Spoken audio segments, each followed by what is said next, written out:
Ok. Très bien. Ça va?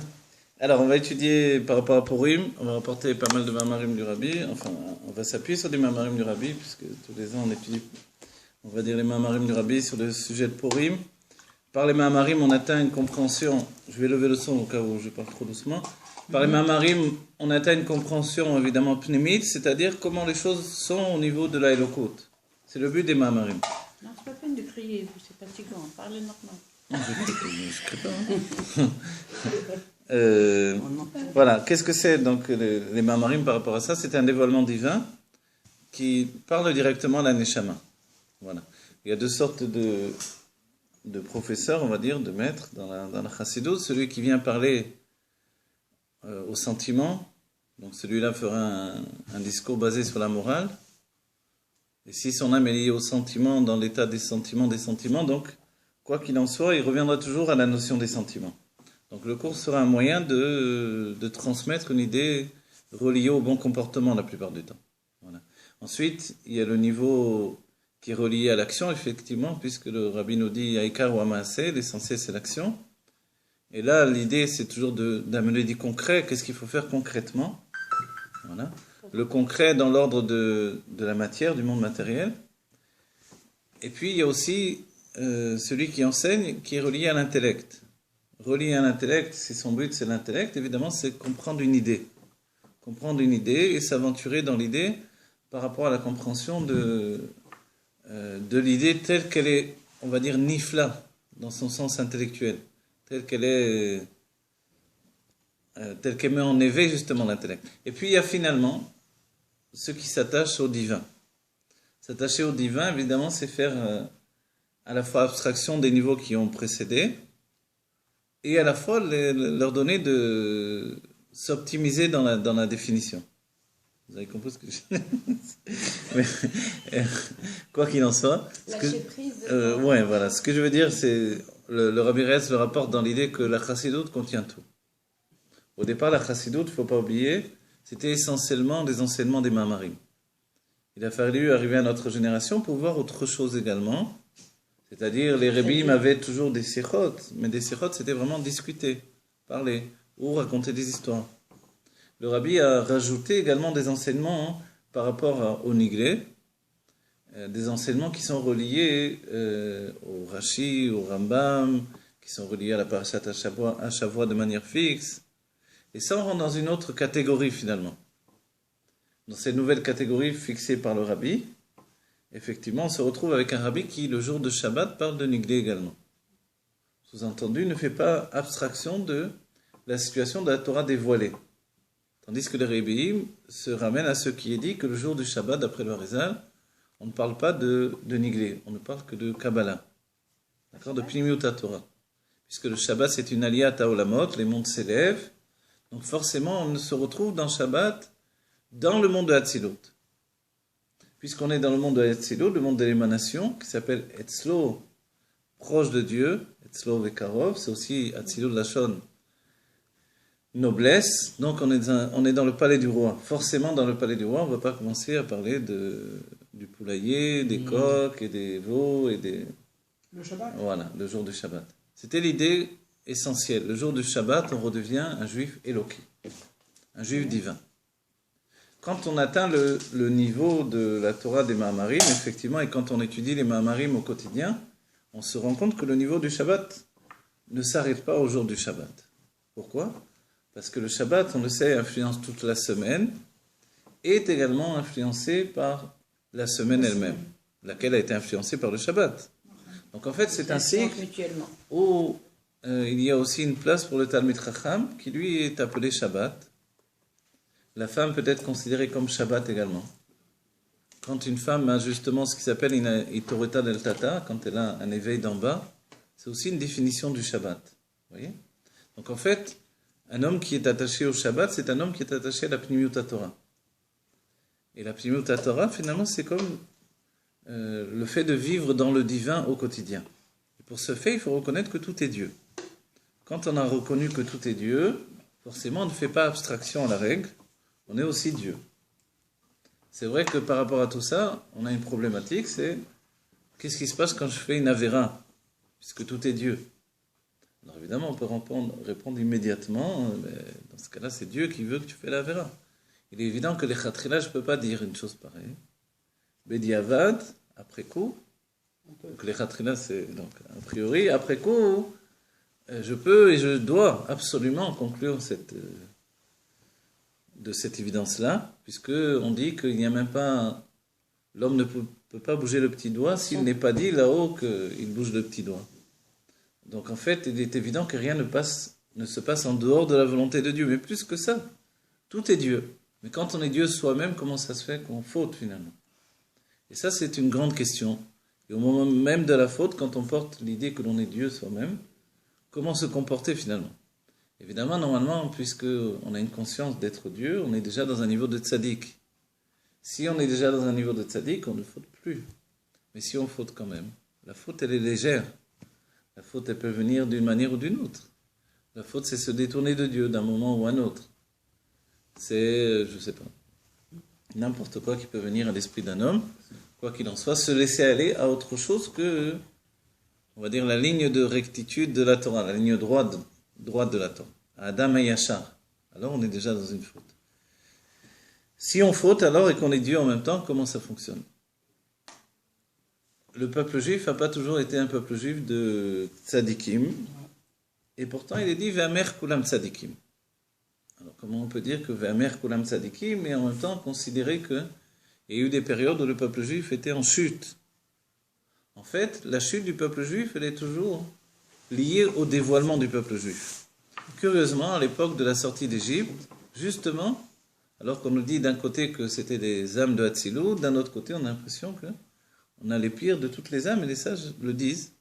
Il n'y avait pas Yoter Garoua, il n'y avait pas plus pire que la génération de la sortie d'Égypte. Et on le voit dans le Chumash, on le voit, finalement, si on avait eu le quart, dans notre époque à nous, le quart des dévoilements, ne serait-ce qu'un des seuls dévoilements qu'ils ont eu à cette époque-là, il est évident qu'on aurait transformé notre comportement et qu'on aurait finalement eu l'évidence pour chacun d'entre nous que nous sommes avec Dieu, que tout est Dieu. Et eux, dans cette ligne-là, dans cette vision continue du miracle divin, pourtant ils étaient dans un état terrible de recherche des plaisirs personnels.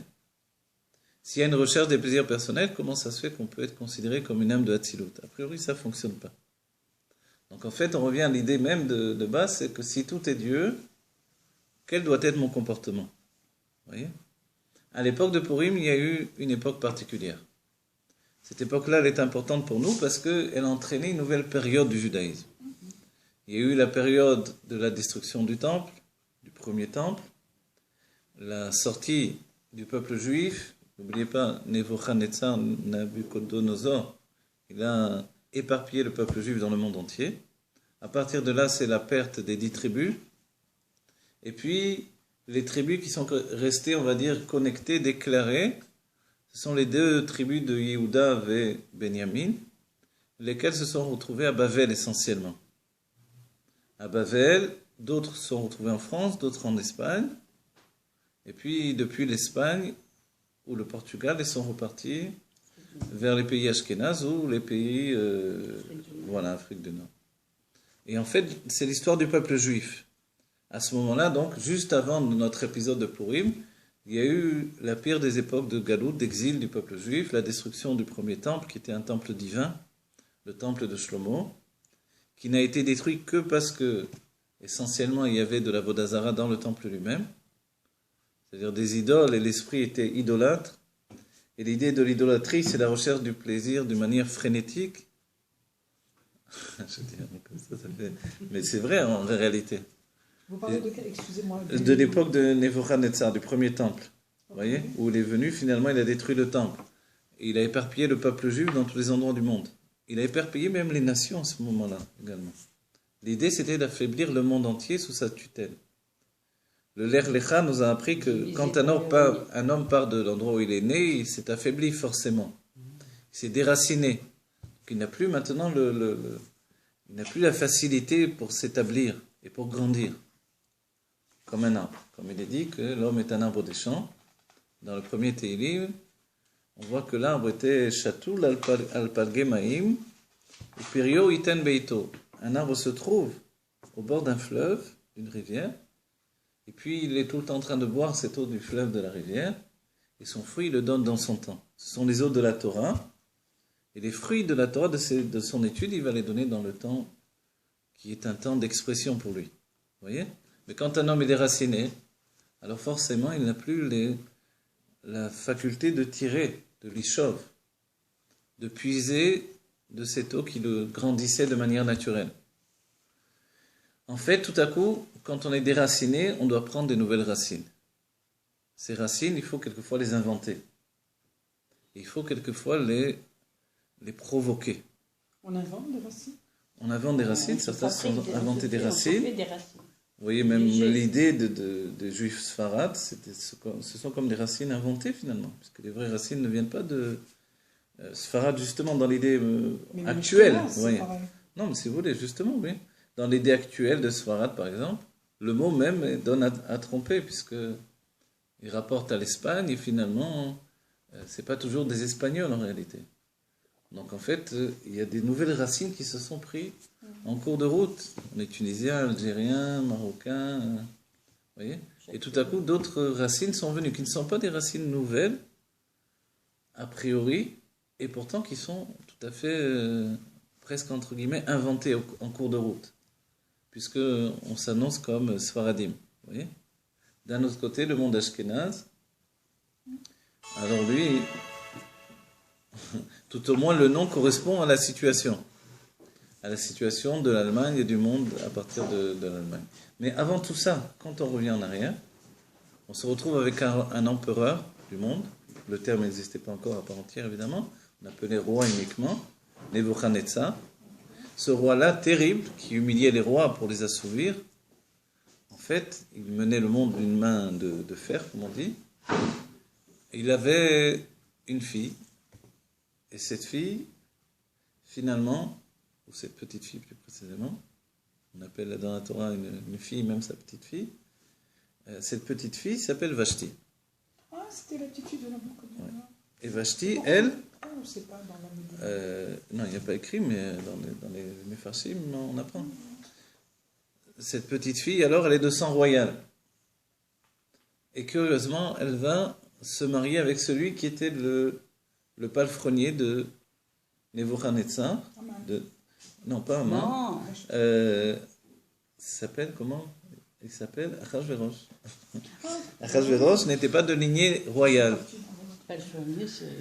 Palefrenier, ça veut dire celui qui s'occupait des chevaux. Oui. Voilà. Il y a une grande valeur de s'occuper des chevaux, parce qu'on a déjà pas mal appris sur ça. Voilà, le fait qu'il s'occupait des chevaux, il est devenu roi. Il faut le faire. Ce qui explique qu'il a pris comme Premier ministre également un homme qui était aussi comme lui, on va dire entre guillemets, un arriviste, on va dire. Voilà, ça correspond un peu à l'idée de Napoléon. Tout le monde peut devenir noble de par son propre effort. C'est une bonne chose, c'est pas une bonne chose. A priori, il semble que ce soit d'un certain côté une bonne chose. D'un autre côté, quand on devient noble de par son propre effort, la noblesse n'existe plus tellement. Pourquoi devenir noble dans ce cas-là? En fait, alors, puisqu'il s'est imposé comme roi, il s'est imposé comme roi au monde entier, de manière encore plus établie, en continuant en fait ce qui avait été déjà fixé par son beau-père. Voilà, son beau-père. Mais par contre, la petite fille, elle, n'avait pas de cesse, si on va dire en bon français, que de rappeler à cet homme-là qu'il n'était pas de sang royal. Et de là, un élément important pour amener la suite de notre Megillah. À l'époque de la Megillah, on est arrivé au moment où Achashverosh a fait des guerres au monde entier. Et il a imposé finalement le règne de la Perse au monde entier. Et c'est un règne qui s'étend depuis Odou jusqu'à Kouch. Odou et Kouch, les sages nous disent, certains disent que c'est finalement deux pays qui sont tout près. Odou et Kouch, certains disent que c'est tout près l'un de l'autre. Deux régions très rapprochées. Et d'autres disent non. En fait, ils sont très loin l'une de l'autre. Dans l'idée de Odou et de Kouch, si on dit qu'ils sont très loin l'une de l'autre, ça veut dire qu'entre les deux, ils gouvernaient le monde entier. S'ils sont très près, c'est-à-dire qu'il faut partir de l'une, faire le monde entier, revenir à l'autre, de cette manière-là. De toutes les manières, ça veut dire qu'ils gouvernaient le monde entier. Qu'est-ce que ça veut dire tout ça pour nous? On va dire quel rapport avec nous? Le rapport, il intervient quand, justement, il établit son royaume par des années de festivités. Ces années de festivités vont aboutir également aux festivités dans la capitale, Sousse. Et dans cette capitale-là se trouve également un grand nombre de juifs. Et parmi eux, ceux qui font partie de la Knesset Agdola, la grande assemblée.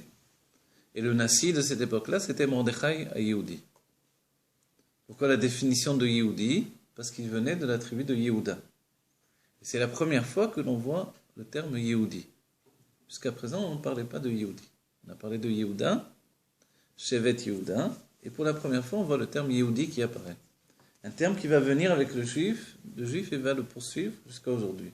Le mot juif, il vient du mot Yehoudi également. Qu'est-ce que c'est la définition de Yehoudi dans la Torah? Ça vient de Yehuda, celui qui remercie Dieu. Celui qui remercie, et, dans une autre définition, léodot, ça a deux sens. Léodot, c'est reconnaître. Comme reconnaître ses erreurs ou reconnaître la grandeur de Dieu.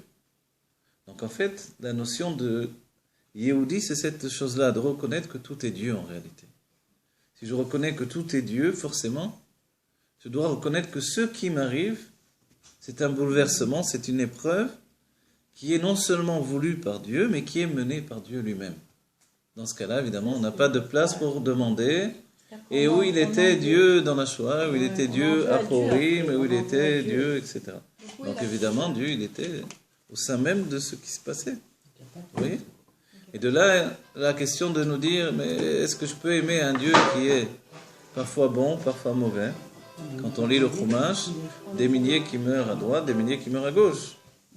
Donc alors, est-ce que je l'aime toujours, ce Dieu-là? Compte tenu qu'il y a une définition dans la Torah, par exemple, par rapport au roi Shaoul, quand Shaoul a fait tuer une ville entière de Kohanim, parce qu'ils avaient abrité, donné asile à David Améler, alors la Torah définit dans la Gemara, Maseret Shabbat, qu'il n'a pas fauté. Shaoul, il reste toujours un tzaddik malgré ça. Pourquoi? Parce que compte tenu que c'est un roi, il n'est pas considéré comme ayant fait une faute. Un roi peut très bien faire cette chose-là s'il a décidé qu'il y a un ennemi qui en veut à son trône et qui s'oppose finalement à sa royauté. Évidemment, c'est dur à comprendre au niveau humain, mais au niveau de la soumission au roi, c'est quelque chose de compréhensible. Si bien qu'il reste toujours un tzaddik. Voilà, en se soumettant au roi, on se soumet à Dieu. De là, l'idée même que le Sanhédrin ait pu donner des morts, comment on dit? Des peines de mort. Voilà, des peines de mort. Et même si les sages ensuite nous ramènent que la plupart n'ont pas été exécutés, qu'il n'y a pratiquement pas eu de mort, etc. Mais cette notion de vie et de mort, c'est ce que l'on voit à Yom Kippour, c'est l'idée que tout est Dieu et qu'il est un Dieu qui décide ce qu'il fait exactement. Maintenant, d'après la Pnimiyut Torah, la vie et la mort n'est pas dans la même considération. Quand on dit que tout est Dieu, il faut accepter également l'idée que tout est divin dans ce cas-là. Si tout est divin, personne ne peut mourir. Donc quand Dieu tue, au moment où il est dévoilé dans son règne absolu, comme à l'époque du désert, où effectivement on a dit, ça mourrait par milliers. Si ça mourait par milliers, en fait c'est parce qu'on était dans une époque divine, et que Dieu était dévoilé, et qu'à ce niveau-là, la vie et la mort n'existent plus. On est au-delà de la vie et de la mort. Et c'est pour ça que quand les enfants de Aaron quittent leur corps, ils sont définis par Moshe comme étant meilleurs que Moshe et Aaron. Et quand Aaron laisse faire le veau d'or plutôt que de se laisser tuer, d'après le Harizal, il fait une grande faute. Pourquoi? Parce qu'il est le Gilgul de Haran, le frère d'Avram Avinu, et il aurait dû se laisser tuer plutôt que de faire Avodah Zarah. Puisque le frère d'Avram Avinu avait dit, si mon frère sort du bûcher, ce bûcher qui était un bûcher de 3 jours de marche, du Ur Kasdim, Ur c'est le bûcher. Si mon frère sort de là-bas, donc Avram Avinu, puisqu'on l'a projeté, on ne pouvait pas se rapprocher du bûcher sans brûler, on l'a projeté avec une catapulte dans le bûcher, et finalement dans le bûcher, il s'est mis à danser avec l'ange Michael. Et quand il est ressorti, évidemment, c'était un dieu pour les hommes. Ils ont voulu s'agenouiller, vraiment l'idolâtrer. C'est lui qui a ramené les choses à leur juste valeur en expliquant que non, la vie, la mort n'existe pas, puisque Enon Milevado. Oui, mais lui, on l'a revu. Et lui, on l'a revu. Alors, Maintenant, le frère a dit, bon, puisqu'Abraham est rentré et sorti, moi aussi, je vais faire la même chose. lui, il est Mais resté. voilà. Il est resté là-bas. Pourquoi? Parce qu'on ne peut C'est pas lui, voir un Le miracle. frère de Abraham, ah, on le connaît. Aran. Bien sûr. Aran, vous voyez, c'est presque les mêmes lettres que Aaron. Aran. Aran. C'est Voilà. le père de Rivka, Oui, oui, non oui. Ou je me trompe? Non, non, non. Non. C'est Le père de Lot. le père de Le l'autre. père Ouais. de Lot. Voilà. Et en fait, on ne peut pas avoir un miracle à condition. Un miracle, c'est que ou tout est Dieu, peu importe, ou c'est un peu Dieu, un peu le monde, un peu, je sais pas, je vais voir si on s'en sort. Non, on peut pas. Dieu Donc n'a en pas fait, de- pour Daniel, à cette époque qui a précédé justement l'époque, il se laisse jeter dans la fosse des lions, et pour lui, évidemment, il n'y a aucun problème d'être avec les lions, ou d'être... Il y a des hommes qui sont pires que des lions. Donc en fait, pourquoi c'est possible? Parce que quand on a la définition de son âme divine et de l'expression d'un monde divin, Et puis il n'a pas fait un défi, il n'a pas fait pour voilà, prouver quelque alors on chose. se donne totalement. Quand on refuse de faire Avodah Zarah, c'est d'affirmer que tout est Dieu. Donc vivre à ce niveau-là, c'est a priori l'idée que seulement une élite peut vivre à ce niveau-là. Et le peuple juif, à l'époque de Purim, a démontré que chaque juif, pouvait vivre à ce niveau-là. Et c'est là où il est dit que à Purim, on a enfin reçu la Torah. Pourquoi? Accepter. Parce qu'on a accompli la Torah. Qui bat le- Vekibel a Yehudim, Kibel au singulier, on a reçu les juifs au pluriel. Vous voyez? Les juifs, parce que tous les juifs étaient dans un niveau de Oda. Ils étaient dans un niveau où ils ont compris que Enon Milevado. S'il n'y a rien d'autre que Dieu, qui peut nous tuer finalement? Personne. Et le porteur de ce flambeau, c'est Yehuda. Yehuda personnifié dans le Moshe Rabbeinu de l'époque de Purim, Mordechai. Mordechai, il est dit dans le Zohar, il pashtuta de Moshe vechol dara bedara. Et les sages diront que sur Mordechai en particulier, Mordechai bedoro que Moshe bedoro. Mordechai était dans sa génération comme Moshe dans sa génération. Et c'est pour ça qu'il est le président du Sanhédrin, le Nassi du Sanhédrin. Nassi, et la chose Nessi Atrosh, se trouve au-dessus de tous les autres. Et lorsqu'intervient finalement le commencement de notre Megillah, tout commence avec un repas. À l'image du repas de Adam Rishon, lequel était un simple repas d'un fruit. Mais ce fruit-là, finalement, voilà, il est le fruit qui intègre la notion de l'existence du monde. C'est ça le fruit. C'est la Klippa Noga. C'est la Malchut qui se trouve entre deux mondes. Le monde de Enon Milevado Atzilut, il n'y a rien d'autre que Dieu. Et le monde de Bria, où il y a une possibilité d'exister. C'est très fin, mais c'est déjà le commencement de la conscience de l'existence, laquelle peut entraîner vers la chute, et la chute, c'est la mort. Voilà. La mort, en définitive, c'est toujours une chute. La chute, c'est une chute dans la matière, ou dans l'idée de la matière. La matière, non pas comme un endroit qui est un endroit de chute de par lui-même, mais qui est un endroit de chute parce qu'il me sépare de Dieu. Donc en fait, du moment où on a reconnu que tout est Dieu, la matière également est Dieu, il n'y a plus de chute, évidemment.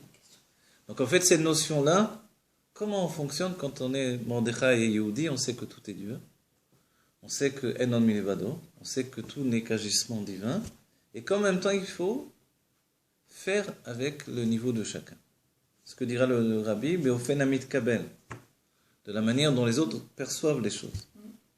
Au moment du début de notre Megillah, en fait, on nous parle des repas de festivité du roi dans le monde entier, et en finalité, le moment où il invite tous les juifs également, les juifs de Suse, à participer.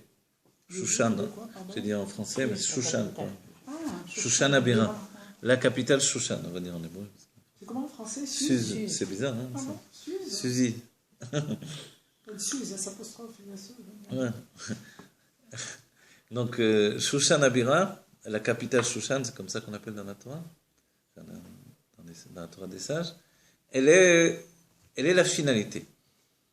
Puisque là-bas se trouve le roi, il a établi son trône, maintenant le trône de Perse, non, qui est le trône du monde entier, il a établi à Shushan.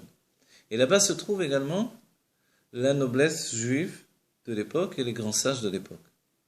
Et le peuple juif tourne autour de cette Torah qui, finalement, passe dans un état de question. Est-ce qu'on va accepter la Torah ou est-ce que, de nouveau, on va être un peuple juif en recherche d'autre chose que la Torah? L'idée, c'est est-ce que les plaisirs du monde peuvent nous éloigner de Dieu et de sa Torah? Ou est-ce que, compte tenu que la Torah admet une évidence que tout est Dieu, rien ne peut m'éloigner de Dieu? En fait, quand le roi invite les Juifs à participer au repas de festivité, le festin, ce qui va être à la base du festin de Purim, que nous faisons comme une mitzvah, alors Mordechai immédiatement dit il ne faut pas participer à ce repas. Et c'est contre la logique, puisque le roi promet que tout sera kasher, les méadrin, mina méadrin, et que tous les produits seront kasher, et que les vins seront kasher, il n'y aura pas de yen nesser, etc., etc. Alors finalement, les sages se disent, mais pourquoi? C'est un grand honneur, et puis c'est aussi important de se rapprocher du roi. On a vu à notre époque, effectivement, même dans le monde juif, le fait de se rapprocher de la royauté, ou dans d'autres époques, c'est aussi une chose importante. Mais est-ce qu'il faut se rapprocher du roi, ou est-ce qu'il faut finalement être contre ce repas? Mordechai est défini dans notre vision, on va dire, de la Kabbalah, comme la réincarnation de Adam Arishon. Aman, lui, est la réincarnation du Nachash, Akadmoné, du serpent. Et dans son mauvais côté, pas dans son côté Gematria Mashiach. Et le Baal Shem Tov donnera la définition de Haman comme la définition du Hara ou Kisei la Tov. Le mal est un escabeau pour élever le bien. Donc en fait, la considération du mal, y compris le mal qui s'exprime en nous, est là pour dévoiler le bien. Il n'y a personne de plus, on va dire, enthousiaste qu'une personne qui a fait une faute, qui est dégoûtée de lui-même, qui maintenant a un enthousiasme fou dans Torah et Mitzvot. Alors qu'avant, il était plutôt en pilote, comment on dit? Pilote automatique. Mitzvat anashim melumada. C'est-à-dire que, bon, il fait les choses parce qu'il faut les faire. C'est déjà pas mal en vérité. Surtout à notre époque. On pourrait ne rien faire.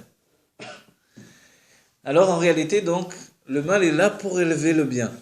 Et c'est vrai que, compte tenu de la multitude des sages de tous les temps, on n'aurait pas tellement connu Mordechai s'il n'y avait pas eu Haman et le décret contre tous les juifs de cette époque-là. Donc en fait, toute la Megillah est organisée d'une manière incroyable, dans le fait que la Megillat Esther, ce que l'on retient essentiellement, c'est que le nom de Dieu n'est pas écrit dans la Megillah. Comme le nom de Dieu n'est pas écrit dans la Megillah, on aurait pu penser que ce n'est pas un écrit de Kodesh, un écrit saint. Et c'est l'une des questions, même dans la Gemara, s'il y a un feu dans la maison le jour de Shabbat, est-ce que l'on doit sauver la Megillat Esther ou non? Vous voyez? Et quelqu'un qui commence à écrire, alors, avant d'écrire un Sefer Torah, il écrit une Megillah. Ceux qui écrivent donc des Sofrim. Parce que peut-être il a moins de Gdusha encore, et peut-être qu'il est encore moins parfait dans son écriture, etc. Et la Megillah, c'est un niveau inférieur, quand même, que le Sefer Torah, par exemple. Mais vient le Rezan, il nous dit que c'est vrai que le nom de Dieu n'apparaît pas de manière dévoilée, mais quand on compte tant de lettres, on voit apparaître une lettre du nom de Dieu. Encore tant de lettres, une autre lettre, et encore tant de lettres. Finalement, on découvre que la Megillat Esther est basée sur toute l'idée de ceux qui se cachent et se dévoilent. Et comme on entend le nom même Megillat Esther, voilà, on peut très bien comprendre que dévoiler ce qui est caché ou cacher ce qui est dévoilé, que l'on lise du sens à droite à gauche, de gauche à droite ou de droite à gauche. Et c'est vrai que les sages posent la question Esther mina Torah minaï. Et là à nouveau on apprend que tout est écrit dans la Torah. Et s'il y a eu une femme qui s'appelle Esther, où elle se trouve dans la Torah? Donc la question c'est Esther, où elle se trouve dans la Torah? Et la réponse est dans le pasuk Aster astir et panay. Aster astir et panay. Et moi caché, je cacherai ma face. Et le Baal Shem Tov vient expliquer pourquoi 2 fois. Parce que même le fait qu'il soit caché, c'est caché. Parce que quand on sait que Dieu est caché, on a au moins le désir de le retrouver, de le découvrir, d'ôter le voile qui empêche de de le voir et de le rencontrer. Mais quand on ne sait même pas qu'il est caché, alors évidemment, on oublie de le chercher. C'est ça la notion de Aster Astir. Et on peut dire, mais dans cette notion-là, alors, qu'est-ce qu'il y a de positif dans le nom de Esther? Justement, on voit que dans le nom que l'on a rapporté, on a appelé la Megillat Esther. Curieusement, la Megillah vient du fait que c'est les Galgel. C'est un rouleau, un parchemin que l'on roule. De là vient le nom de la Megillah. Mais dans l'étymologie, on voit que le nom veut dire également le dévoilement de Esther. Et finalement, c'est l'une des rares fois où la femme prend le dessus sur les hommes. Les sages nous diront, dans les Midrash, j'ai entendu dire Rabbi Gisbour, je ne l'ai pas dit dans les Midrash, mais je vous cite, que normalement, on pourrait très bien prier également, au lieu de dire dans la Hamida, Eloké Avram, Eloké Yitzhak, Eloké Yaakov, on pourrait très bien dire Eloké Sarah, Rivka, Rachel, Véléa. Mais pour la Sniout, on dit le nom des hommes, des Avot plutôt que des Imaot. Et on comprend bien que par rapport à la Megillat Esther, il n'y a pas de question. Esther s'est imposée finalement comme celle qui donne son nom à la Megillah. C'est vrai qu'on aurait pu l'appeler le Megillat Mordechai. Mais on voit que le sujet même et le jeu de mots entre ces deux définitions totalement contraires dévoile le moment où on rentre dans une situation qui ressemble à notre génération. Le Rabbi nous a dit, nous sommes la dernière génération de l'exil et la première de la Géoula. C'est exactement la même définition. À la fois le Gilouï et à la fois le Esther. À la fois ce qui est caché et ce qui est dévoilé. Dieu est caché comme jamais, et pourtant Dieu est dévoilé comme jamais. Dans notre époque. Ah, Ici, dans notre époque, on n'a jamais reçu autant d'enseignements de divin pour comprendre Dieu qu'à notre époque. Et en même temps, jamais l'obscurité n'a été aussi grande.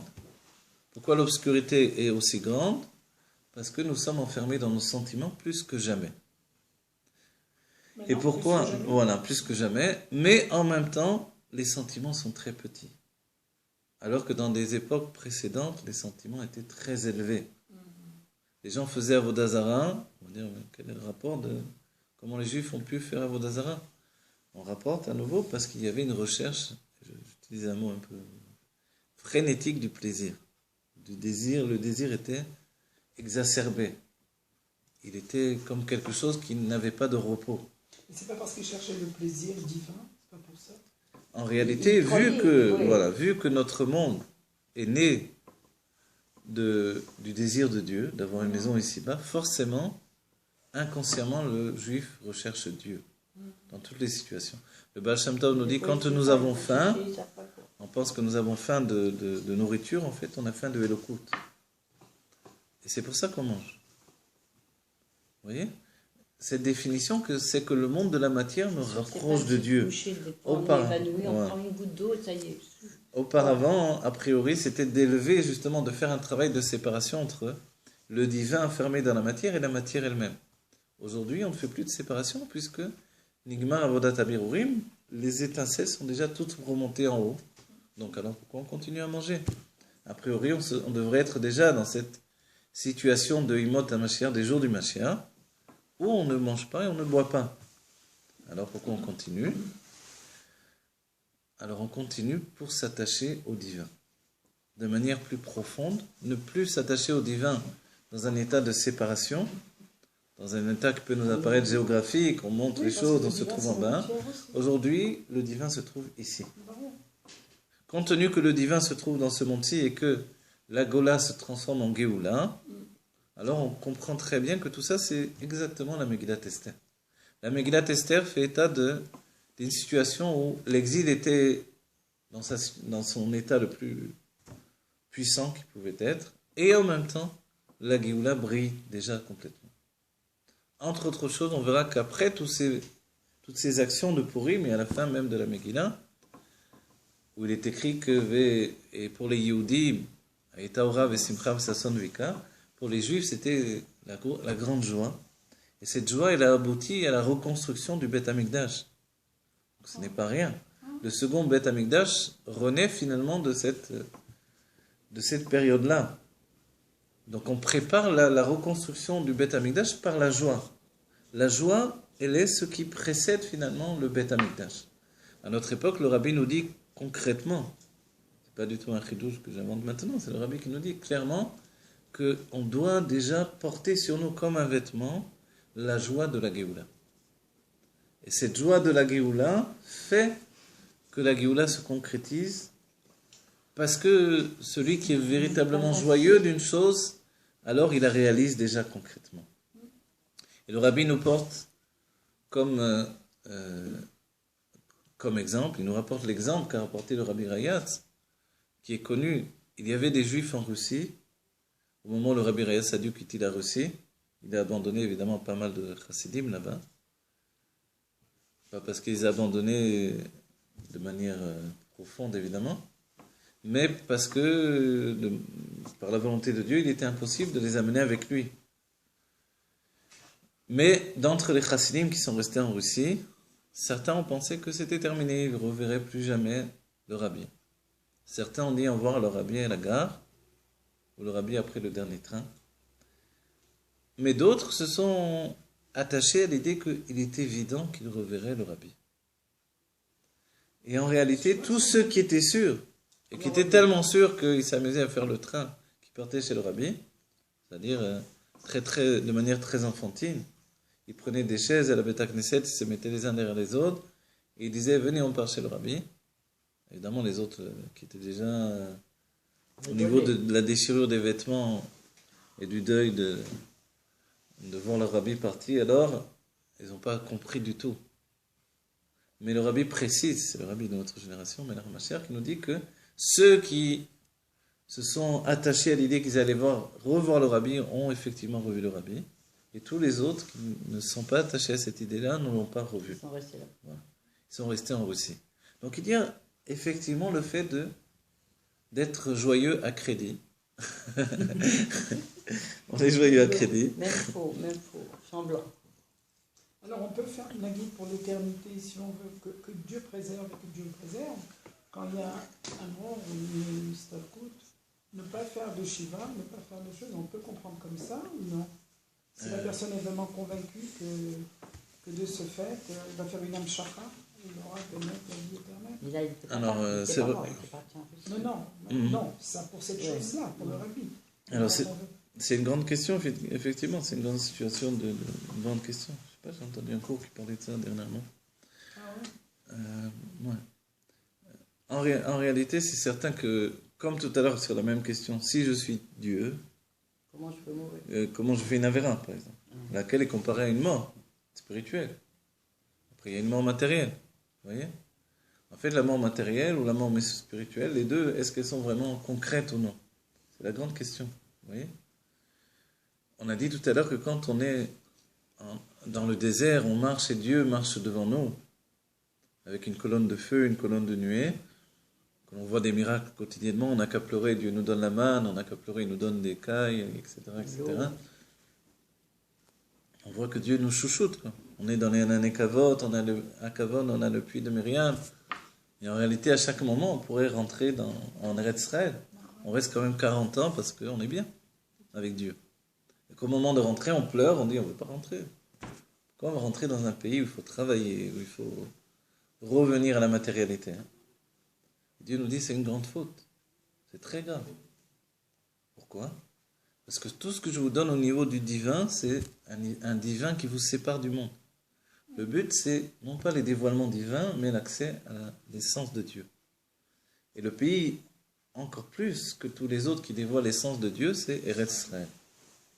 La terre d'Israël dévoile l'essence de Dieu parce que finalement, elle a une puissance qui est sans aucune commune mesure avec les autres endroits du monde.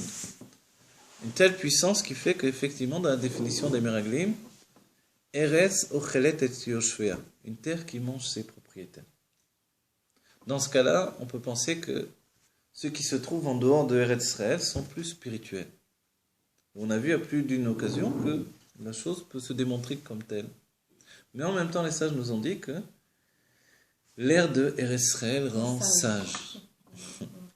Et que la Torah d'Eretz Israël n'est pas comparable à la Torah de Chutz La'aretz. Et pourtant, il y a eu des époques, comme l'époque où Mordechai se trouvait à Shushan Abira, où effectivement la Torah venait de Chutz La'aretz. On pose la question sur Yecheskel Hanavi. Dans le Zohar, on dit comment, ou dans les sages même auparavant, la grande question du Zohar. La question du Zohar, c'est comment il a pu dévoiler des dévoilements que Moshe Rabbeinu n'a pas dévoilés. Yecheskel, un avis, le prophète Yecheskel, est à la base des dévoilements de la Kabbalah. Il commence à dévoiler la Merkava, tout ce qui est la base de ce qui s'appelle Maaseh Merkava, c'est-à-dire les secrets de la Kabbalah. Tandis que Moshe Rabbeinu n'a pas dévoilé tout ça. Comment un prophète bien plus petit, il a reçu, bien sûr, mais il n'a pas dévoilé. reçu. Comment un prophète plus petit a osé dévoiler tout ça? Alors là, qui plus est, l'autre question, c'est comment il a pu le faire en dehors de Eretz Israël. Et la réponse du Zohar, c'est que justement le peuple juif avait un besoin absolu de Pnimiut HaTorah. Que sans les dévoilements de Maaseh Merkava, le peuple juif n'aurait jamais tenu dans l'exil. On va citer un Maaseh, il y a un écrit du Rav Yehuda Ptaya. Le Rav Yehuda Ptaya, c'est un grand tzaddik, qui est comme le Rashi du Etzraïm du Harizal. Il se trouvait à Bavel, à l'époque du Ben Ishraï, et puis quand il y a eu la Istalkut du Ben Ishraï, il y a eu des calamités sur Bavel. Des calamités. Non seulement les autorités prenaient les Juifs, les enlevaient de l'étude de la Torah pour les mettre à l'armée, il y avait des pogroms, il y avait des maladies, il y avait des tremblements de terre. C'était horrible. Et tout à coup, on s'est dévoilé du ciel à ce tzaddik-là. On lui a dit, qu'est-ce que tu attends pour te dévoiler? C'est à cause de toi tout ce qui se passe. Il a dit, à cause de moi, qu'est-ce que j'ai fait pour que ça soit à cause de moi? Alors on lui a expliqué, parce que s'il n'y a pas un tzaddik qui enseigne la Pnimiut HaTorah, le monde ne peut pas tenir. Auparavant, il y avait le Ben Ishraï, qui à la fois dévoilait la Torah du Néglé, mais qui était beaucoup plus tendance Pnimiut HaTorah et Kabbalah. Il protégeait en fait tout Bavel.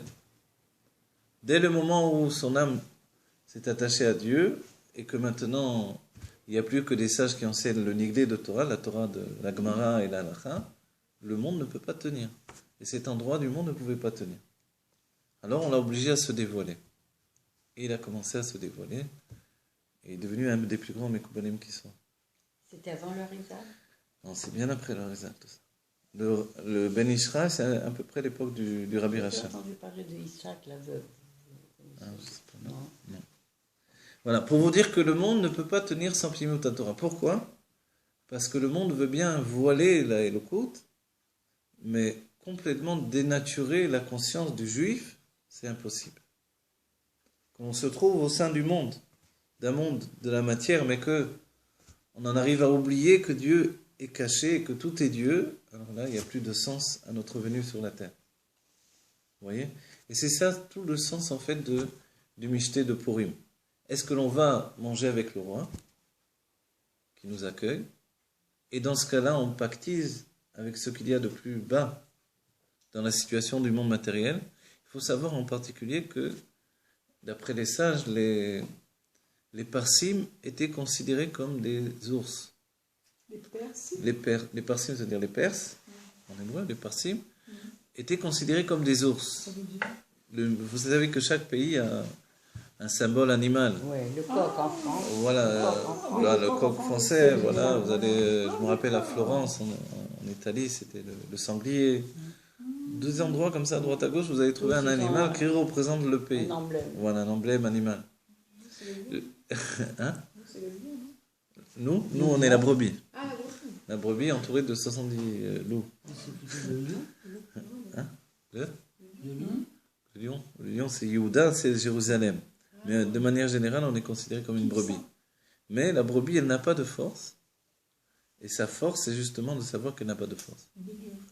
Alors, dans ce cas-là, c'est la force de Dieu qui s'exprime. C'est comme la graine qui pourrit dans la terre. Alors, tu n'as pas besoin. Voilà. Si, à un moment ou à un autre, on dit qu'on a notre propre force, alors là, ça va mal. C'est sûr. Donc, on doit bien comprendre que la force du peuple juif, c'est savoir j'ai aucune force. Vachalash yagid ki gibor ani. Celui qui est faible, il dira moi je suis fort. À ce moment-là, il recevra une force qui ne lui appartient pas. Vachalash, les sages disent. Le faible. Donc le faible, c'est chacun d'entre nous. C'est la définition de Yaakov. Vous voyez, l'âme qui s'habille dans le corps. Au moment où on est le plus khalash, on dira Kegibor Ani. Le rabbi dit, mais à quoi ça sert? Parce qu'il est faible, de toute façon. Il n'a plus de force, c'est fini. En fait, à ce moment-là, il reçoit des forces qui ne lui appartiennent pas. Donc, voilà, c'est comme la graine, elle a une koar. Voilà, elle a un koar à tsomear. Elle a une force de pousser de par elle-même. Mais quand on la met dans la terre, il se passe une chose extraordinaire, elle pourrit. Donc, si elle pourrit, c'est fichu. Voilà. C'est quand Annie. Voilà. Que Annie. Et à un moment où elle pourrit, elle reçoit la force de pousser, de grandir de la terre elle-même. Et pour nous, c'est la même chose.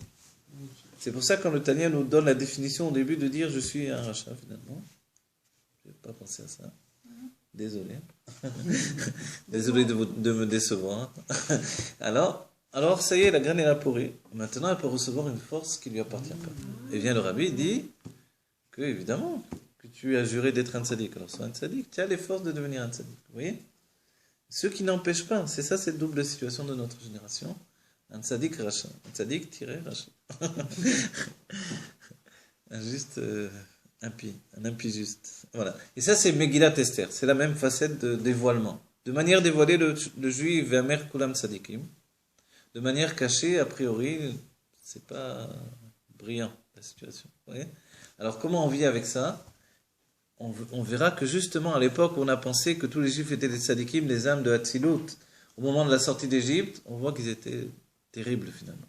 Il n'y a pas eu de génération plus terrible que ça.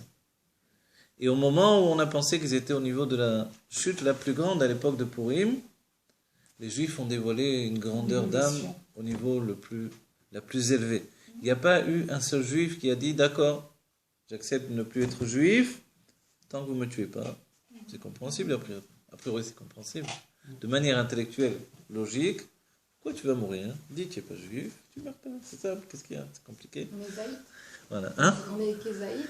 Et après on devient David, c'est pas ça? Alors, dans le meilleur des cas, effectivement, bravo. Oui, vous avez raison, ça c'est tout le sujet de Katit la mort. Effectivement, exactement. Donc en fait, aucun juif n'a accepté de se goyiser.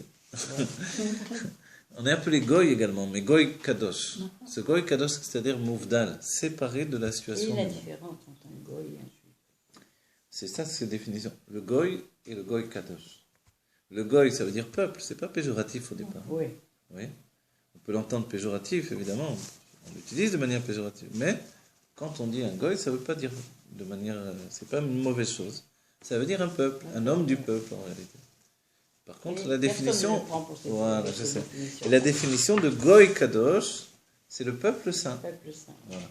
Cette définition du peuple saint, en fait, c'est pour ça le rabbi est très contre l'idée qu'on dise chiloni. Oui. Chiloni, en plus ce terme-là ne s'apparente pas aux juifs, mais aux kohanim. On le voit apparaître dans la Torah par rapport aux kohanim qui ne peuvent pas faire leur service parce qu'ils sont impurs. Donc il s'appelait à ce moment-là un chol. Il n'est pas kodesh, ils sont chilonim. Oui. Et là on l'a utilisé pour définir ce qui ne veut rien dire effectivement, puisque chaque juif est goy kadosh en réalité. Alors maintenant, quand le roi annonce que tout le peuple juif vient à son festin, la discussion donc est ouverte au sein du Sanhédrin. Le Nassi du Sanhédrin, Mordechai, dit que non, il n'est pas question d'aller à ce repas. Les autres acceptent. Et il y a une itorerut, non pas les tova, on dit c'est méhoraire. On a éveillé de nouveau la faute de Adam Arishon. On a commencé à dire, le peuple de Perse, les Perses, étaient considérés comme des ours. On dit quelle différence, c'est les sages qui rapportent dans la Gemara, quelle différence, et dans les Midrashim, entre les ours et les autres animaux. C'est que les animaux, en général, mangent pour se nourrir. L'ours est l'un des rares, ou peut-être le seul, animal qui mange pour s'amuser également, ou qui s'amuse en mangeant. L'ours peut s'amuser quand il pêche un poisson, il peut s'amuser avec le poisson. Vous avez déjà vu? Il peut s'amuser, il pêche le poisson, il s'amuse avec lui. Il a en particularité aussi de se tenir debout. Vous voyez? Donc il peut vraiment donner une définition de ressembler à un homme dans son comportement et dans sa commun. Vous voyez? Il peut se tenir debout, dans ce cas-là, il peut lever la tête également. Ce qui est très particulier chez les animaux. La plupart des animaux vivent toujours avec la tête en bas. Donc c'est pour ça la définition de l'animal, c'est celui qui vit avec la tête en bas, où tout est au même niveau. Donc il ne voit pas le ciel. Le Harizal dira, il faudrait une maison où on voit le ciel pour avoir la crainte de Dieu. C'est bon de voir le ciel. Il faut chercher une maison où on voit le ciel, vous voyez. Donc c'est une bonne chose, ça donne la crainte de Dieu. On regarde le ciel, vous savez quand on dit on regarde le ciel, qui nous rappelle, on regarde le ciel, qui nous rappelle le bleu de la mer nous rappelle, le bleu de la mer c'est le bleu du ciel, ça nous rappelle les tzitzit, lesquels le fil bleu du tzitzit, lequel me rapproche du ciel à nouveau, qui me rapproche de Dieu, tout ça c'est nous rapprocher de Dieu. Mais voir le ciel, ça donne la crainte de Dieu. Pourquoi ? On dit toujours de manière enfantine, Avinu Sheba Shamayim. Oui, pourquoi on dit Dieu est partout. Voilà, c'est enfantine, puisque c'est très difficile en réalité de définir où se trouve le ciel, où est-ce qu'il commence, où est-ce qu'il termine. Et est-ce que Dieu se trouve... Vous avez dit que c'est la terre. Voilà, en vérité, Et en fait, le ciel, c'est où commence l'air. le ciel, où termine le ciel. Le ciel, c'est aussi l'oxygène qui est autour de nous. Donc en fait, c'est très difficile de dire. Plus on monte et plus on s'éloigne du ciel en réalité également. Donc le ciel, c'est quoi ? Dieu se trouve dans le ciel. Il est évident que Dieu ne se trouve pas dans le ciel. Donc c'est quoi le ciel dans cette idée-là ? Dans la Pnimut Torah, on explique que le ciel représente Zeranpin, les sentiments divins. Tandis que la terre représente la Malchut, la royauté. Donc celui qui se tient entre le ciel et la terre, c'est justement cette faculté d'avoir les pieds sur la terre et la tête dans le ciel. On dit que Adam Rishon avait les pieds dans le monde de Asiya et la tête dans le monde de Bria. Comme l'échelle de Jacob. Voilà, comme l'échelle de Jacob. Donc en fait, Jacob surélève sa tête, il faut un grand coussin, pour ne pas que la tête se trouve au même... Voilà, exactement. Pour gagner la guerre. Exactement. Il ne faut pas que la tête se trouve au niveau du corps, comme l'âme animale elle-même, dans sa considération de chute. C'est pour ça qu'il s'appelle animal d'ailleurs. Donc en fait, dans tout ça, on comprend que qu'est-ce que le peuple juif ? C'est celui qui regarde en haut. Il regarde en haut, et qu'est-ce qu'il voit là-haut ? Il voit Dieu. Donc la définition de Shamaïm, ce sont les sentiments divins, en réalité. Et nous sommes à l'image de ce ciel-là. Donc Avinu Sheba Shamaïm, c'est justement l'image du peuple juif qui se reflète dans le ciel. Vous voyez ? Donc il est évident que Dieu n'est pas plus dans le ciel que sur la terre.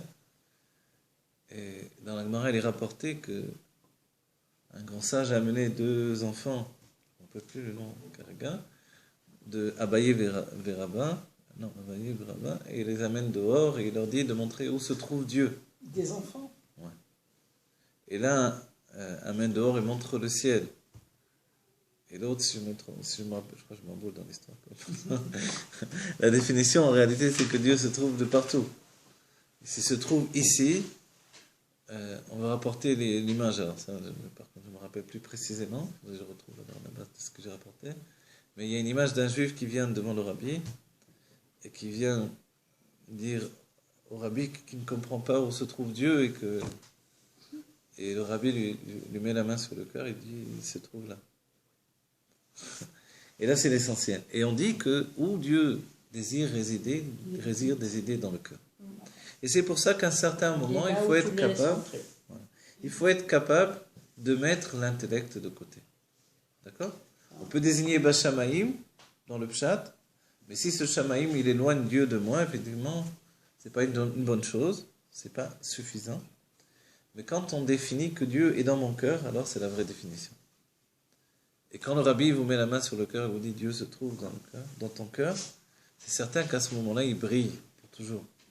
Comme il définit, le Saba Mishipoli était plus joyeux que tous les autres chassidim du Maguid de Mezrich. Et on dit comment il avait cette joie, il était toujours joyeux. Et il a dit, quand j'étais enfant, une fois, j'ai rencontré avec mon père le Baal Shem Tov, et il a mis sa main sur mon cœur.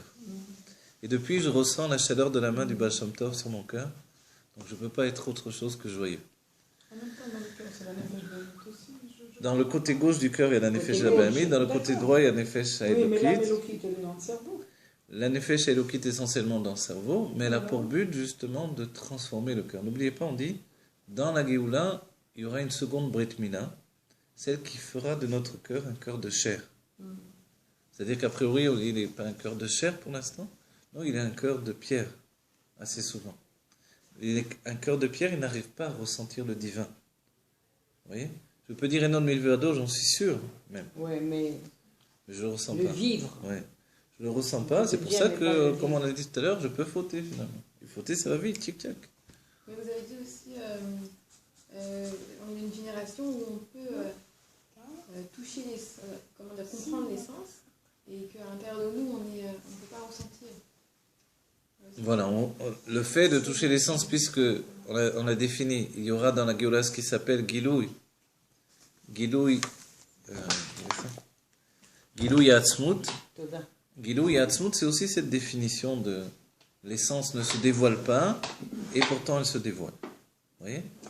Dans la Megillat Esther, c'est la même définition. Le Esther, finalement, c'est l'essence de Dieu. Et la Megillah vient dévoiler l'essence de Dieu. Comme l'essence de Dieu est dévoilée, le nom de Dieu n'est pas dévoilé dans la Megillah. Comprenez? Donc en fait, il y a deux, d'entre tous les juifs de Shushan Abirin et du monde entier, qui se comportent avec la connaissance et la conscience que Enon Milevado, c'est Mordechai et Esther. Et ils mènent toute cette histoire. Et ce qui est incroyable dans la Megillat Esther, dans les événements de cette époque-là, c'est que Dieu a tout dirigé de manière cachée. C'est-à-dire que tout s'intègre dans les voies de la nature. Si bien que de manière superficielle, on pourrait penser... Même maintenant. Oui, si vous voulez. Que de manière superficielle, on pourrait penser que voilà, il y a une histoire très intéressante. Ça s'est passé vraiment de manière très surprenante. Mais je ne vois pas qu'est-ce qu'il y a de divin là-dedans. Il n'y a rien de divin là-dedans. Vous voyez? C'était une histoire politique. Quand on étudie les choses d'un peu plus profondément, je pense, dis pas, non, profondément, quoi qu'il en soit, on découvre que les choses ne sont pas de la manière dont on a pensé. Si on termine l'idée du repas, on a dit l'ours s'amuse avec la nourriture. Le fait de s'amuser avec la nourriture dévoile quelque chose de particulier. C'est quoi? C'est le plaisir de manger, lequel est un plaisir de non seulement de se nourrir, de prendre de la force de la nourriture, et souvenez-vous, on doit penser toujours de tirer de la force de ces nourritures pour servir Dieu. Mais quand on mange la nourriture pour la nourriture, et qu'on s'amuse même avec la nourriture, on est mishtaché, on se délecte de la nourriture, alors il y a une chute de par la nourriture. Et les sages disent que la véchette c'est la trachère, l'œsophage, c'est pareil, non? L'œsophage, voilà, c'est le œsophage. La trachère, c'est là où il y a la respiration, ouais. L'œsophage, c'est là où il y a... Alors la véchette, elle, c'est les mêmes lettres que Satan, vous voyez? Donc dès qu'on rentre de la nourriture dedans de nous, tout dépend qu'est-ce qui se passe. Voilà.